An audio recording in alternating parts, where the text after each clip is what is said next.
Yeah, this is Kayton. A telephone call from a fellow aviator. Ernie Wilson. And so for Marti Kayton, another investigation begins. There's one thing to remember about this. Over the years, Marty has cultivated a network of informants, mostly aviators. He never intended to become a father confessor to troubled pilots, but there is no 12-step program for aviators who've seen UFOs. This aviator did his duty, kept his silence, but he can't erase his memories. A long time ago, something happened on a routine training mission in a SAC bomber. Now he's retired. He needs to put to rest something that's still alive in his mind's eye, something that's been troubling him since the 1950s. What did you see at first that drew your attention? Well, the first thing that happened was when the radar operator had finished calibrating his system, he had a target at 60 miles.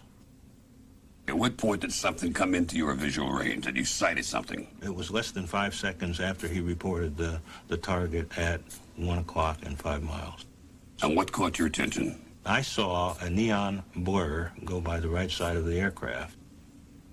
Knowing your altitude and the position it's saying, at what speed would you believe or would you estimate this thing was traveling? The aircraft, the target covered from the 60-mile point until it went by the right side of the aircraft in 45 seconds. 60 miles in 45 seconds. That's correct.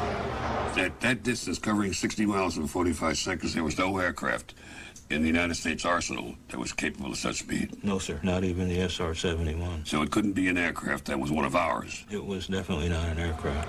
What angle was it climbing at, for example? It was not climbing.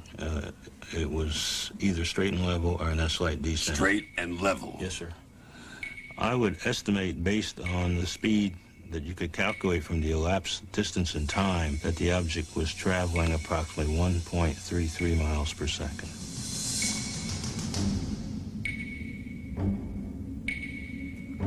Configuration-wise, it was almost impossible to tell what it was.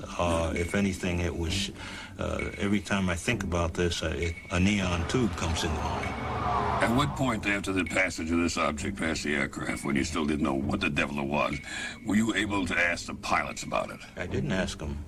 I was waiting for them to say something. I don't mean then in the air, but on the ground later, at any time afterward.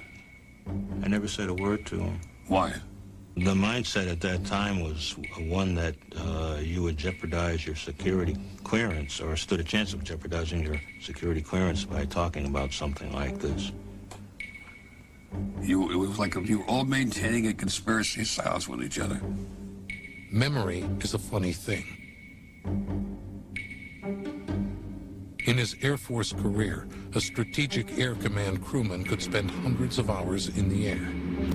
Yet decades later, he finds himself haunted by the memory of an event that lasted barely 60 seconds. Knowing what you do about flying, velocity, and weaponry, what would have happened had that thing hit the aircraft? The aircraft would have been vaporized, and it would have been another routine training mission that wound up with a missing aircraft and crew. Another sighting that can't be dismissed, but can't be explained. No photographs, no confirmation, and yet, whatever it was seems to have been real. Once again, Marti Kayton finds himself at a dead end. At any time since this event, have you entertained the possibility, have you thought that this object might not have been of this earth? There was never a time that I ever thought that it was of this earth.